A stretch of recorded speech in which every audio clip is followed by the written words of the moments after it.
Iran অভিযানকে মার্কিন সেনেটের সংখ্যাগরিষ্ঠ সদস্য সমর্থন জানিয়েছেন। প্রেসিডেন্ট ডোনাল্ড ট্রাম্পের সামরিক অভিযানের পক্ষে অবস্থান নিয়েছে কংগ্রেসের বড় অংশ। এদিকে ইরানে দফায় দফায় হামলা চালিয়ে যাচ্ছে যুক্তরাষ্ট্র, ইসরায়েল। লেবাননেও হামলা অব্যাহত রেখেছে আইডিএফ। ইরানও পাল্টা হামলা চালিয়ে যাচ্ছে ইসরায়েল ও মধ্যপ্রাচ্যে মার্কিন মিত্র দেশগুলোতে। বিস্তারিত আরাফাত ইসলামের প্রতিবেদনে। ইরানে চলমান অভিযান বন্ধ এবং দেশটির বিরুদ্ধে যে কোনো সামরিক পদক্ষেপের জন্য কংগ্রেসের অনুমোদনের বাধ্যবাধকতা চেয়েছিল মার্কিন সিনেটরদের একাংশ। তবে দ্বিপক্ষীয় প্রস্তাবটি আটকে দেওয়ার পক্ষে রায় দেয় অধিকাংশ সিনেটর। 100 সদস্যের মধ্যে বিপক্ষে 52 জন এবং পক্ষে 47 জন ভোট দিয়েছেন।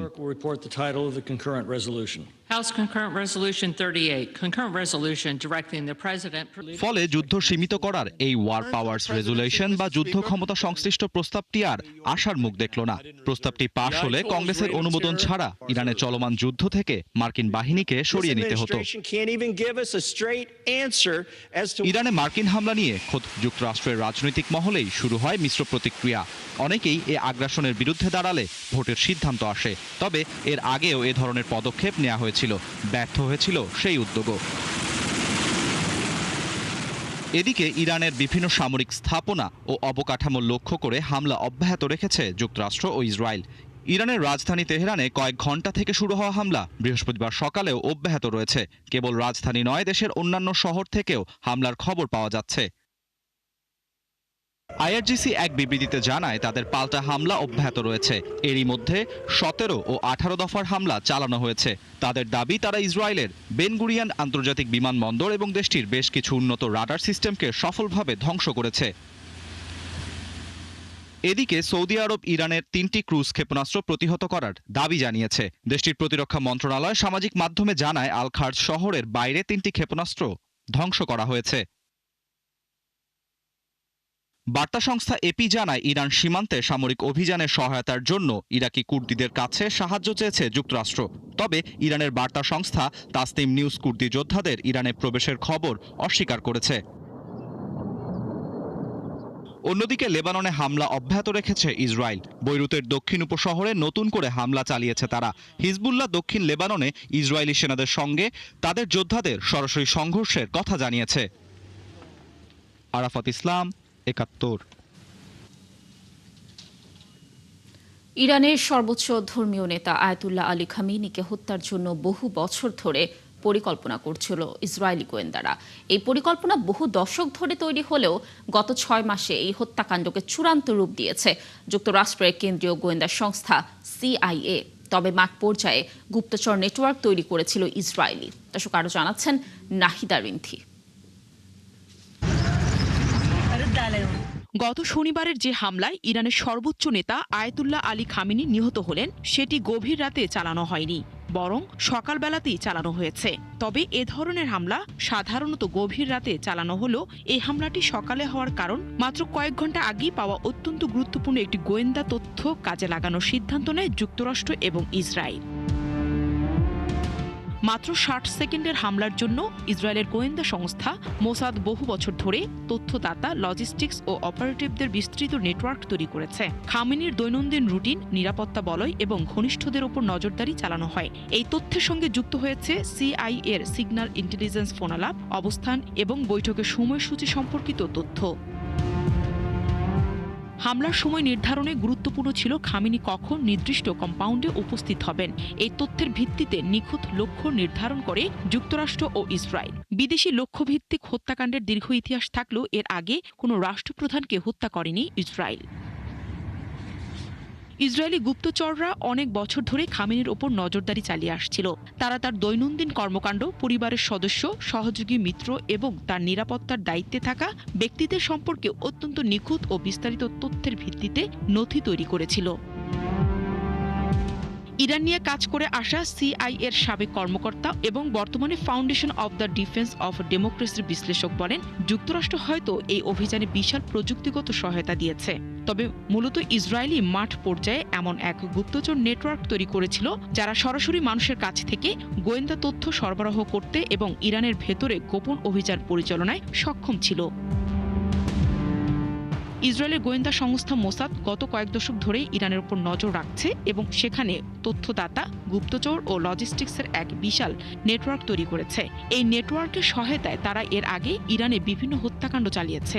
প্রায় ২০ বছর আগে মোসাদ তাদের কৌশলে এক বড় পরিবর্তন আনে। তারা ইরানের ভেতরে থেকেই স্থানীয় চর নিয়োগের সিদ্ধান্ত নেয় এবং তাদের অত্যাধুনিক সরঞ্জাম ও উচ্চতর প্রশিক্ষণ দেয়। মাত্র ৬০ সেকেন্ড অভিযানে ঠিক এই সময়টুকুই লেগেছে, তবে এর পেছনে রয়েছে বছরের পর বছর প্রস্তুতি। আধুনিক যুদ্ধক্ষেত্র আর কেবল ট্যাঙ্ক বা বিমান দিয়ে সংজ্ঞায়িত হয় না, নির্ভর করে তথ্য, আস্থা ও উপযুক্ত সময়ের উপর, যা পুরো একটি অঞ্চল বদলে দিতে পারে মাত্র ১ মিনিট সময়ে। নাহিদা রিন্থি, ৭১। ইরানে ইসরায়েল ও যুক্তরাষ্ট্রের যৌথ হামলা কেন্দ্র করে এক বিধ্বংসী যুদ্ধ শুরু হয়েছে গোটা মধ্যপ্রাচ্যে। যুক্তরাষ্ট্র ও ইসরায়েলের যৌথ সামরিক অভিযান এবং এর বিপরীতে ইরানের পাল্টা হামলায় পুরো অঞ্চল এখন আগ্নেয়গিরিতে পরিণত হয়েছে। প্রশ্ন হলো, এই যুদ্ধে প্রধান পক্ষগুলো কারা আর তাদের কার কি অবস্থান? দর্শক, বিস্তারিত জানাচ্ছেন শারমিন স্বপ্না। ২৮ ফেব্রুয়ারি থেকে ইসরায়েল ও যুক্তরাষ্ট্র যৌথভাবে ইরানের উপর বড় ধরনের বিমান ও ক্ষেপণাস্ত্র হামলা শুরু করে। এই অভিযানের লক্ষ্য ইরানের পারমাণবিক স্থাপনা ধ্বংস করা, ক্ষেপণাস্ত্র সক্ষমতা গুঁড়িয়ে দেওয়া এবং দেশটিতে শাসন ব্যবস্থার পরিবর্তন ঘটানো। হামলায় ইরানের সর্বোচ্চ নেতা আয়াতোল্লাহ আলী খামেনি সহ বেশ কয়েকজন শীর্ষ সামরিক ও রাজনৈতিক নেতা নিহত হন। ইসরায়েলে ইরানের সমর্থনে হিজবুল্লাহ রকেট ও ড্রোন হামলার পর লেবাননেও বিমান হামলা চালাচ্ছে তেল আবিব, ফলে যুদ্ধ লেবাননেও ছড়িয়ে পড়েছে। এদিকে ইরান এবং তার আঞ্চলিক প্রক্সি বাহিনীগুলো সম্মিলিতভাবে এই যুদ্ধের জবাব দিচ্ছে। ইসরায়েল ও মধ্যপ্রাচ্যে থাকা মার্কিন ঘাঁটিগুলো লক্ষ্য করে শত শত ব্যালিস্টিক ক্ষেপণাস্ত্র ও ড্রোন ছুড়ছে তেহরান। ইতিমধ্যে কৌশলগতভাবে গুরুত্বপূর্ণ হরমুজ প্রণালী বন্ধের ঘোষণা দিয়েছে তারা। উত্তর ইসরায়েলে রকেট ও ড্রোন হামলা চালাচ্ছে হিজবুল্লাহ। ইসরায়েলি স্থলবাহিনীও লেবাননের দক্ষিণ অংশে প্রবেশ করেছে। ইরাকে অবস্থানরত মার্কিন সামরিক ঘাঁটিগুলোতে ড্রোন ও রকেট হামলা জোরদার করেছে ইরানপন্থী ইরাকি মিলিশিয়া গোষ্ঠীগুলো। তবে ইয়েমেনের হুতি বিদ্রোহীদের এই সংঘাতে অংশ নেওয়ার খবর পাওয়া যায়নি। এছাড়া ফিলিস্তিনি সশস্ত্র গোষ্ঠী হামাস নিন্দা জানালেও ইরানের সমর্থনে ইসরায়েলে কোনো হামলা করেনি। ইরানের পাল্টা হামলার লক্ষ্যবস্তু হয়েছে সেসব দেশ যেখানে মার্কিন ঘাঁটি রয়েছে। এর ফলে অনেক দেশ সরাসরি যুদ্ধে না জড়ালেও ক্ষতিগ্রস্ত হচ্ছে। সৌদি আরব, সংযুক্ত আরব আমিরাত, কুয়েত, জর্ডান, বাহরাইন, ওমান ও কাতারে মার্কিন ঘাঁটি ও জ্বালানি অবকাঠামোতে ইরান ড্রোন হামলা চালিয়েছে। সৌদি আরবের আরামকো তেল শোধনাগার এবং রিয়াদে মার্কিন দূতাবাসে হামলা করেছে ইরান। এদিকে যুক্তরাজ্য সাইপ্রাসে থাকা তাদের ঘাঁটিগুলো মার্কিন বাহিনীকে ব্যবহারের সুযোগ দিয়েছে, যার ফলে ইরান সাইপ্রাসেও হামলা চালিয়েছে। তবে তারা ইরানে মার্কিন হামলায় অংশ নেবে না বলে জানিয়েছে। অন্যদিকে ফ্রান্স সাইপ্রাসে যুদ্ধজাহাজ পাঠানোর ঘোষণা দিয়েছে। গ্রিস যুদ্ধবিমান পাঠিয়েছে সাইপ্রাসে। জার্মানিও জানিয়েছে তারা ইরানে হামলায় অংশ নেবে না, তবে মধ্যপ্রাচ্যে মোতায়েন থাকা সেনাদের প্রতিরক্ষায় সক্রিয় থাকবে। রাশিয়া ও চীন এই হামলার তীব্র নিন্দা জানিয়েছে এবং অবিলম্বে যুদ্ধবিরতির আহ্বান জানিয়েছে, তবে সরাসরি সামরিক হস্তক্ষেপে এখনো জড়ায়নি। শারমিন স্বপ্না, ৭১। মধ্যপ্রাচ্যে উত্তেজনা এখন চরমে। ইরানে যুক্তরাষ্ট্র ও ইসরায়েলের যৌথ সামরিক অভিযানের পর সংঘাত দ্রুত ছড়িয়ে পড়ছে গোটা অঞ্চলে। ইরানের লক্ষ্য অর্জনে যা যা প্রয়োজন সবই করার হুঁশিয়ারি দিয়েছেন যুক্তরাষ্ট্রের প্রেসিডেন্ট ডোনাল্ড ট্রাম্প। যুদ্ধের লক্ষ্য কি, কতদিন চলতে পারে এই সংঘাত, আর এর প্রভাব কোথায় গিয়ে দাঁড়াতে পারে? বিস্তারিত জানাচ্ছেন চৈতি সরোয়ার। শনিবার ভোরে ইরানের সামরিক ও কৌশলগত স্থাপনায় বড় ধরনের হামলা চালায় যুক্তরাষ্ট্র ও ইসরায়েল। ওয়াশিংটন এই অভিযানের নাম দিয়েছে এপিক ফিউরি এবং ইসরায়েল বলছে রোরিং লায়ন। মার্কিন প্রেসিডেন্ট ডোনাল্ড ট্রাম্প দাবি করেছেন ইরানের পারমাণবিক কর্মসূচি ধ্বংস এবং ভবিষ্যৎ হুমকি ঠেকাতেই এই পদক্ষেপ। তবে আন্তর্জাতিক আণবিক শক্তি সংস্থা জানিয়েছে ইরান পারমাণবিক অস্ত্র তৈরি করছে এমন সুসংগঠিত কর্মসূচির প্রমাণ তারা পায়নি। প্রেসিডেন্ট ট্রাম্প একদিকে বলছেন এই যুদ্ধ কয়েক সপ্তাহের মধ্যে শেষ হতে পারে, অন্যদিকে ইঙ্গিত দিচ্ছেন প্রয়োজন হলে স্থলবাহিনী পাঠাতেও আপত্তি নেই। মার্কিন প্রতিরক্ষা মন্ত্রী ও পররাষ্ট্রমন্ত্রী কখনো প্রতিশোধ, কখনো আগাম প্রতিরোধ, আবার কখনো শাসন পরিবর্তনের কথা বলছেন। বিশ্লেষকরা বলছেন যুদ্ধের লক্ষ্য নিয়ে এখনো স্পষ্টতা নেই। পাল্টা হামলা চালাচ্ছে ইরানও। হুঁশিয়ারি দিয়েছে প্রতিবেশী কোনো দেশের ঘাঁটি ব্যবহার করে হামলা চালানো হলে তা বৈধ লক্ষ্যবস্তু হিসেবে বিবেচিত হবে। এই সংঘাতের প্রভাব পড়ছে বৈশ্বিক অর্থনীতিতে।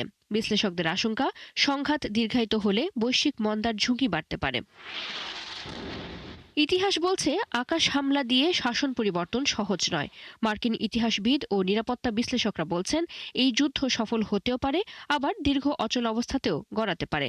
সম্ভাব্য পরিণতি হতে পারে ইরান শক্তিশালী পুনর্গঠন করতে পারে, অথবা যদি নেতৃত্ব শূন্যতা তৈরি হয় গৃহযুদ্ধ ও উদ্বাস্তু সংকট দেখা দিতে পারে, কিংবা উগ্রপন্থী গোষ্ঠী পারমাণবিক সামগ্রী দখল করতে পারে। সব মিলিয়ে মধ্যপ্রাচ্যের সংঘাত এখন এক অনিশ্চিত মোড়ে। লক্ষ্য স্পষ্ট নয়, সময়সীমাও নির্দিষ্ট নয়। এই যুদ্ধ কি ইরানে ক্ষমতার পরিবর্তন আনবে, নাকি অঞ্চল জুড়ে আরও অস্থিতিশীলতা তৈরি করবে, সেই উত্তরই এখন খুঁজছে বিশ্ব। চৈতি সরওয়ার, ৭১। মধ্যপ্রাচ্যে চলমান সংঘাতে ফ্লাইট স্থগিত হওয়ায় সংযুক্ত আরব আমিরাতের দুবাইয়ে আটকে পড়া ১৮৯ বাংলাদেশি দেশে ফিরেছেন। সকাল ৭টার কিছু পরেই ইউএস বাংলা এয়ারলাইন্সের একটি বিশেষ ফ্লাইটে তারা ঢাকার হজরত শাহজালাল আন্তর্জাতিক বিমানবন্দরে এসে পৌঁছান। ইরান ইসরায়েল যুক্তরাষ্ট্র সংঘাতে চলমান পরিস্থিতিতে সংযুক্ত আরব আমিরাতে আটকে পড়া বাংলাদেশিদের দেশে ফিরিয়ে আনতে ঢাকা দুবাই ঢাকা রুটে দুটি বিশেষ ফ্লাইট পরিচালনা করছে ইউএস বাংলা। তাদের ফিরিয়ে আনতে বুধবার সন্ধ্যায় প্রথম ফ্লাইটটি ঢাকা ছেড়ে যায়। পরে ফ্লাইটটি দুবাই থেকে স্থানীয় সময় রাতে ঢাকার উদ্দেশ্যে রওনা হয়ে সকালে এসে পৌঁছায়। এদিকে ইরান ইসরায়েল সংঘাতের প্রভাবে আজও বিভিন্ন এয়ারলাইন্সের ৩৪টি ফ্লাইট বাতিল হয়েছে। গেল ২৮ ফেব্রুয়ারি থেকে এখন পর্যন্ত মোট ২১০টি ফ্লাইট বাতিল হলো। একটু ভয় তো আছে, দেখেন একটা মিসাইল মারতেছে, এভাবে ভয় তো একটু থাকে, তাই না? অনেক খারাপ লাগতো, মনে হয় না যে আমরা আবার কোনো সময় দেশে আসবো বা মানে পরিবারের সাথে দেখা সাথে হবে, এরকম অনেক অনেক ভালো লাগতেছে। ঠিক আছে, এখন যাদের আসার ইচ্ছুক ওদেরকে পর্যায়ক্রমে ফ্লাইট দিতেছে, আর যারা আসতে চান না ওদেরকে টাকা ফেরত রিটার্ন দিতেছে, টিকিটের টাকা। মন খারাপ, আমরাও কান্নাকাটি করছি এখানে। আমরা যে জায়গাটায় থাকি ওই জায়গাটা আক্রমণ বেশি হয়েছে। কেমন ছিল আসলে পরিস্থিতিটা? ভয়াবহ পরিস্থিতি ছিল। এটা ছিল আপনার গত রবিবার। বলছিল তো আমাদের ফ্লাইট কালকে বন্ধ হয়ে যাওয়ার কথা ছিল, কিন্তু হয়নি। আল্লাহর রহমতে এখন সুস্থভাবে পৌঁছেছে। আসতে সময় ভয় লাগছে, কারণ এই সময়টা আপনার আকাশে চলাচল বহুত রিস্ক ওই জায়গায়। যতক্ষণ ধরে বাসায় না নিয়ে যাবো ততক্ষণ ধরে আর শান্তি নেই, এই অবস্থায় আছি। আমাদের সাথে যুক্ত হচ্ছেন আমাদের সহকর্মী মাইনুল মারুফ। মাইনুল, নিশ্চয়ই শুনতে পাচ্ছেন আমাকে। যেমনটি দর্শকদেরকে জানাচ্ছিলাম যে ১৮৯ বাংলাদেশি ইতোমধ্যেই দেশে ফিরেছেন। আজকে পড়া বাংলাদেশিদের নিয়ে যে ফ্লাইটটি এসেছে এ প্রসঙ্গে আপনার কাছে আর কি কি তথ্য আছে জানাবেন, এবং ফ্লাইট তো ২১০টি বাতিল হয়েছে, এই বিষয়ে কর্তৃপক্ষ কোনো তথ্য দিয়েছে কিনা জানাবেন।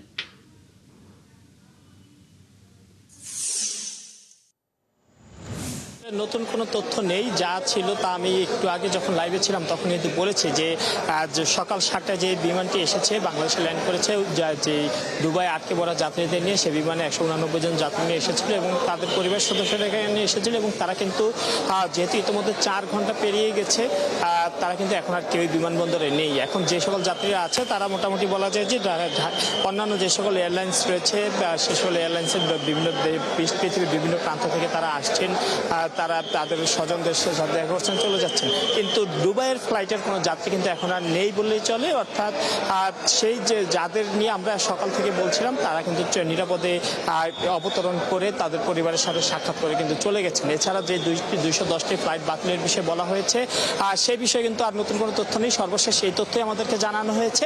এর বাইরে কিন্তু আর নতুন কোনো তথ্য সিভিল এভিয়েশন বা কোনো পক্ষ থেকে কিন্তু জানানো হয়নি।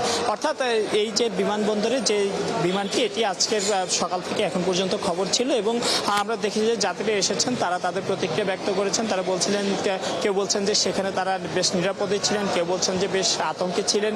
আর এদিকে বাংলাদেশে যারা ছিলেন স্বজনরা তারা বলছেন যে তারা যে যখন যুদ্ধ লেগেছে, যখন হামলা হয়েছে ইরানে, তখন থেকেই তারা বেশ আতঙ্কিত ছিলেন, তার স্বজনরা কখন আসবে এই অপেক্ষায় ছিলেন।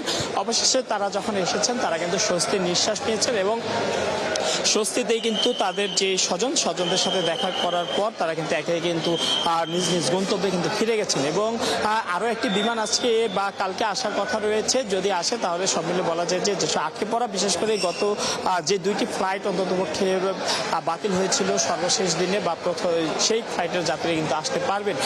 এবং অন্যান্য যারা আসবেন আপাতত যেহেতু নতুন কোনো ফ্লাইটে উদ্যোগ নেওয়া হয়নি, তারা হয়তো এখন আসতে পারবেন না। আর সেই বিষয়ে সিভিল এভিয়েশন বা বিমানবন্দর কর্তৃপক্ষ বা কোনো পক্ষ থেকে কিন্তু আমাদের কাছে কোনো তথ্য দেওয়া হয়নি। যদি তথ্য দেওয়া হয় অবশ্যই আপনার মাধ্যমে দর্শকদের জানিয়ে দেবো। তবে আমাদের কাছে সর্বশেষ তথ্য ছিল বিমানটি সকালে ল্যান্ড করেছে সকাল 7টার দিকে। এরপরে আমরা দেখি যে যাত্রীরা একে একে বেরিয়ে এসেছেন, তারা তাদের স্বজনদের সাথে। মাইনুল থাকুন আপনি এয়ারপোর্টে, নিশ্চয়ই আমরা আরও তথ্য পরবর্তী সংবাদ সংযোগে আপনার মাধ্যমে দর্শকদেরকে জানানোর চেষ্টা করব। দর্শক, চলছে সংবাদ সংযোগ, সরাসরি সংবাদ অনুষ্ঠান দেখতে চোখ রাখুন ৭১-এর ফেসবুক পেজ এবং সাবস্ক্রাইব করুন ৭১-এর ইউটিউব চ্যানেল। ৭১-এর সাথেই থাকুন।